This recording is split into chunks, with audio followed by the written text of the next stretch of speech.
In the fading dawn of a rural Vietnamese village, where lush green forests embrace each humble rooftop, Tu Diep begins her day with slow yet determined steps. Her life, once confined to misery, now glimmers with a faint light thanks to the presence of CEO James, a wealthy man with a warm heart. But just as love seems to touch her heart, a shadow from the past resurfaces, bringing doubts and fears along with it. Will Diep's heart be brave enough to embrace happiness, or will she remain imprisoned by wounds that refuse to heal? The answer lies in the emotional moments of this episode 13. Enjoy the story. Diep stands in the middle of a sparse forest, where fresh green rong leaves hang down like natural curtains. The early morning sunlight filters through the canopy, casting soft streaks of light on her face, accentuating the deep sorrow in her eyes.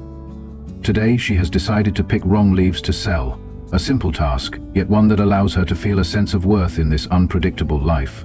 A thought repeats in her mind, like the wind whistling through the trees. She needs money, not only to repair the farm James has let her stay in, but also to prove that she can stand on her own, without relying on anyone's pity. Not even his. She walks forward, carrying a worn-out bamboo basket, her calloused bare feet pressing against the rustling dry leaves. With each step she reminds herself to be strong, to forget the torment she endured in Pao's house, the man who had treated her as a slave rather than a wife. But as she bends down to gather the rong leaves, an image of James suddenly appears in her mind. He had come like a beam of light in the darkness, pulling her out of that hell with his kindness and patience. And yet, her heart trembles, not with happiness, but with fear that everything is just disguised pity. Diep pauses, gripping a rong leaf so tightly that it crumples in her hand. She wonders if she is merely weaving an illusion for herself. James, with the refined presence of a wealthy CEO, and she, a poor woman abandoned by her husband. How could two such different worlds ever truly blend? Deep down she longs for love, yet her insecurities stand as an invisible barrier. She sighs, places the leaf in her basket and moves forward, carrying both hope and doubt. At the small town market, Diep lays out bundles of rong leaves at a street corner where people bustle past, though few pay attention to her. She stands quietly, observing the unfamiliar faces, her heart heavy with uncertainty. A middle-aged woman walks by, her gaze briefly landing on the leaves. Diep quickly speaks up, her voice soft but hopeful. "Miss, would you like to buy some rong leaves?" The woman shakes her head and walks away without looking back, leaving a trace of disappointment in Diep's heart. But she tells herself it's all right. If she remains patient, someone will buy them. After a while, an elderly man stops and examines the fresh green bundles. He asks, "Does your household buy rong leaves?" Diep nods and replies, "Yes, sir. I sell them for 10,000 VND per bundle." The man shakes his head, saying he already has some at home, then gestures toward a street ahead. "Try a few more houses down there, someone might need them." Diep thanks him, feeling a small sense of relief. At least he hadn't ignored her. She continues waiting, her eyes scanning the crowd, hoping for a customer. Finally, a young woman stops in front of her stall. "You're looking for rong leaves, right?" Diep asks, her voice trembling slightly with excitement. The woman nods. "Yes, I'll take all of these, to wrap ban chung and ban lung gu." Diep quickly bundles 15 bunches and calculates, "That will be 150,000 VND. The woman hands over the money, offering a friendly smile before walking away. Diep clutches the bills in her hands, warmth spreading through her chest. This was her achievement, hers alone. But her joy is quickly overshadowed by a lingering thought of James. Does he truly care for her, or is it just sympathy for a woman as impoverished as she is? After selling all the rong leaves, Diep stepped into a small shop nearby, where simple household items were displayed. She needed to buy new bowls and chopsticks for the farm, especially a plastic plate for Haki, the little dog she considered her only companion. The shopkeeper, a petite woman with a warm demeanor, greeted her cheerfully. "What do you need, dear?"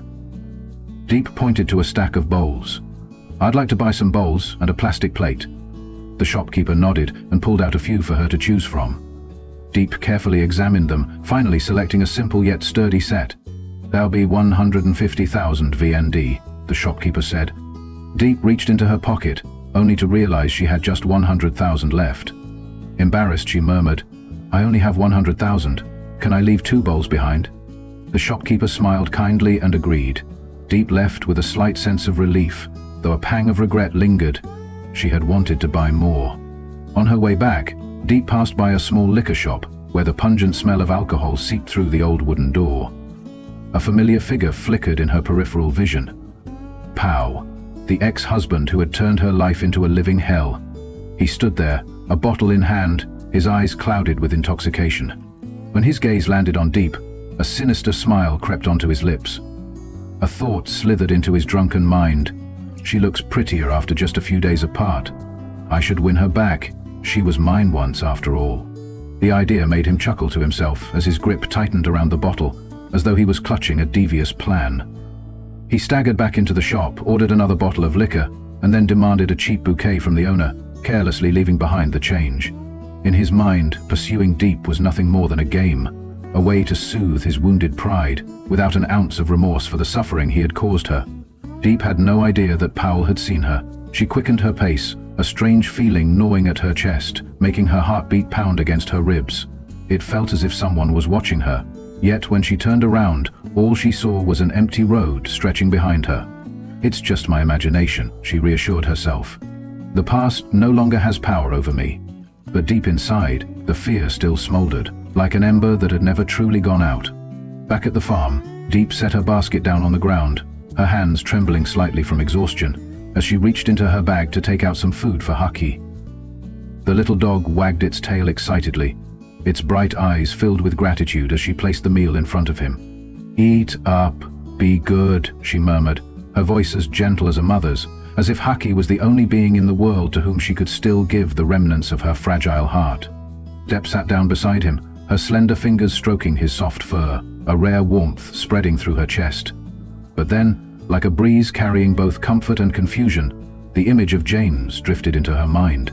She wondered if she was being too greedy, wanting to keep him in her life, a man far too good for someone like her. In that moment of stillness, her heart felt torn. She recalled the tenderness in James's eyes, his unwavering patience, and the quiet warmth of his small gestures toward her. Yet, almost instantly, her self-doubt surged like a relentless wave, drowning her in the thought that all of it was simply pity. She lowered her head, her vision blurring as nameless tears welled up. James was light. She was darkness. How could she ever dream of standing beside him without feeling like a burden? Before she could sink deeper into her thoughts, a hoarse voice, reeking of alcohol, suddenly rang out from behind, making her jump. "Oh, my dear Dee, what a surprise. What are you doing here?" Diep turned around, her eyes widening in fear as she found herself face to face with Pow's disheveled figure. He stood there, holding a crumpled bouquet of cheap flowers, a sinister smile twisting his lips, dripping with deceit and malice. "I came to see you," he slurred, his words dragging through clenched teeth. "I thought you had landed yourself a rich man, but turns out you're still rotting away in this run-down shack." Diep's fists clenched, anger rising within her, intertwined with the all-too-familiar fear. It was the fear she had carried for years, through the beatings, the insults, the cold, soulless gaze that had once looked at her as nothing more than a disposable object. "This has nothing to do with you. Leave," she said firmly, trying to keep her voice steady, but the tremble in her hands betrayed the terror surging through her. Powell stepped closer, his bloodshot eyes raking over her like a predator sizing up its prey. He shoved the bouquet toward her, his smirk deepening, the cruelty behind it barely hidden. "She's still beautiful, still worth reclaiming," he thought darkly. "Who does that rich bastard think he is, stealing what's mine? The moment she comes back, I'll make sure she remembers who she truly belongs to." His selfishness and greed burned within him, completely devoid of guilt for the times he had beaten her black and blue, for the nights he had spat cruel words at her, calling her worthless for failing to bear him a child. There was no remorse, only the satisfaction of dragging her back into the suffering he had once imposed upon her. "Take it. The flowers are lovely," he crooned, his voice dripping with forced sweetness, like a snake luring its prey. Diep instinctively stepped back, her heart tightening as old memories clawed their way to the surface. The fists, the nights spent curled up in the cold, the helpless cries that no one heard. "I don't want them. Leave me alone," she said, her voice firm but trembling, her eyes betraying the deep-seated fear she had never truly shaken off. Powell didn't stop. He lunged forward, his rough hand clamping around her wrist, squeezing hard as if to assert his dominance. "Take it and come back with me. I quit drinking." "I've changed," he said, but his eyes betrayed his lies, filled with the same manipulative cruelty as always. Inside, he sneered. "She thinks she can escape me? A few sweet words and she'll come crawling back, just like before." "Die." Di wrenched her hand free, the pain from his grip awakening old wounds. "I owe you nothing. Stop bothering me," she cried, her voice shaking. Tears welled up, not from physical pain, but from the suffocating fear that she would never truly escape his grasp. The monster who had stolen her youth, her hope, and her trust. Just then, a figure appeared at the entrance of the farm, tall and commanding in the pale afternoon sunlight. James. He had just returned from inspecting the lumber mill, but his sharp gaze instantly locked onto the scene before him. The sight of Powell gripping Diep's wrist sent a surge of fury through him. James despised Powell, not just for his cruelty and cowardice, but for the pain he had inflicted upon Diep.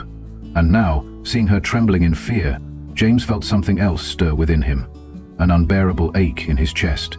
"Hey, let go of her," he ordered, his voice cold, firm, leaving no room for defiance. He strode forward, his presence exuding quiet authority, positioning himself protectively between Diep and Powell. His dark brown eyes burned with unwavering determination. "I won't let him hurt her again. This bastard doesn't deserve to be anywhere near her." Powell sneered, releasing Diep's wrist, but not before throwing out a taunt. "I was just giving her flowers. Why are you so tense?" His eyes glinted with disdain as he sized up James, his loathing deepening. "This guy thinks money makes him powerful? I'll show him. Diep is mine."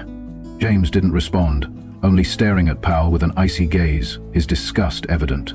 "Leave, and don't ever bother her again," he said, his voice sharp, his fists clenched as he suppressed the anger simmering inside him. Powell shrugged, a smirk still playing on his lips. He hadn't abandoned his twisted intentions yet. As he turned away, he threw out one last contemptuous remark. "I thought you were some great guy, but you're letting her live in this dump? I have plenty of money and plenty of women. Why would I need her?" Diep stood frozen, pain stabbing through her chest, not because of Powell's words, but because she feared James might misunderstand, might think she was still entangled in her past. Tears welled up silently in her eyes. She felt so small, so weak against wounds that had never truly healed. James turned to her, his eyes softening, his voice calm and reassuring. "Are you okay?" Diep nodded, gratitude swelling in her heart. Once again he had protected her. "Thank you for helping me again," she whispered. But even as she spoke, an unease lingered. Did she truly deserve his kindness? James smiled gently, placing a reassuring hand on her shoulder, a silent promise in his touch. "No matter how scared she is, I'll always be here. I won't let anyone hurt her again." "Don't worry. After today he won't dare come back. I'll speak to the authorities," he said firmly. Yet deep inside, a flicker of concern remained. Could Diep ever break free from her past to accept the love he wanted to offer? That afternoon, James stayed at the farm, helping Diep cut bamboo to build a shelf for the kitchen. He was not used to manual labor. His hands, accustomed to holding pens and signing contracts, fumbled awkwardly with the dull blade. Diep smiled, warmth blooming in her chest at the sight of his clumsiness. "Are you sure you can do this?" she asked, her tone light. James nodded determinedly and struck the bamboo, but the blade barely left a scratch. He chuckled, embarrassed. "I've never done this before, but I'll figure it out." He wasn't just trying to help. He wanted to prove to her that he wasn't some untouchable CEO, distant and privileged. He wanted her to see that he was just a man, willing to do anything for her. Diep watched him, something stirring inside her, but then a voice from the past echoed in her mind. The cruel remark from a girl at the cafe, "He only pities you. How could someone like you ever deserve him?" The weight of her insecurity crushed the budding warmth. Quietly, she slipped away while James was still engrossed in his work. Inside, she sat by the fire, staring into the flickering flames, lost in thought. She loved James, she knew that now, but love terrified her. Would it only bring pain to them both? James entered a while later, carrying the finished bamboo shelf, only to find her sitting there, her gaze distant. "Dinner's ready," she said, her voice even, carefully masking her emotions. He set the shelf down and took a seat across from her, longing to bridge the invisible gap between them. The meal passed in near silence, the only sound the occasional clinking of chopsticks against bowls. Then, finally he spoke, his voice steady yet filled with emotion. "Diep, I truly care about you. My heart has already chosen you." She looked up, her eyes glistening. She wanted to say it back, wanted to tell him that her heart had belonged to him for a long time. But the words caught in her throat, suffocated by the weight of her fears. Instead, she whispered, "You shouldn't have feelings for me. I'm just a divorced, penniless woman, abandoned and unwanted. I don't deserve you. James was stunned, his heart aching at her self-doubt. Stop being kind to me, she continued, her voice trembling. We're not meant to be. He wanted to argue, to tell her that none of that mattered to him, but faced with the pain in her eyes, he could only stand up, his heart heavy. It's late. I should go, he said quietly. Get some rest. She didn't look up, only nodding as silent tears fell onto her trembling hands. As his footsteps faded into the night, Diep buried her face in her hands, her body shaking with sobs. Did I just push him away? Am I being cruel? She loved him, but she didn't know how to break through the wall of insecurity she had built around herself. Preview of episode 14. On a cold night, Diep sat in silence beside Haki, her heart heavy with the weight of her rejection. But as the morning sun rose, an unexpected encounter would force her to confront her true feelings. Would love still have a chance to grow between them, or would a new misunderstanding push them even further apart? The next episode promises moments filled with emotion and surprises. Tiếp theo một cô gái 18 tuổi từng bị chồng và mẹ chồng ruồng bỏ vì hoàn cảnh gia đình nơi đây. Giờ đây sống dựa vào việc bán rau và làm thuê. Cô có mái tóc ngắn rối bù, đôi mắt sáng nhưng luôn mang nỗi buồn có dấu. Lythica tiếp tục. Chị ngồi nghỉ một chút đi, để em giúp chị rửa rau. Han cũng thích chơi bên bờ suối này. Diệp mỉm cười yếu ớt. Cảm ơn em, lythieuca. Chị đang nghĩ ngợi linh tinh thôi, em khỏe không? Han có ấy không? Lythieuca đặt Han xuống để cậu ấy nghịch nước và đáp, em ổn chị ạ. Han ngoan lắm, chỉ quấy khi đói thôi, nhưng em lo lắm. Chồng em vừa ra trại lại đi làm thuê xa, không biết có bị bắt lại không.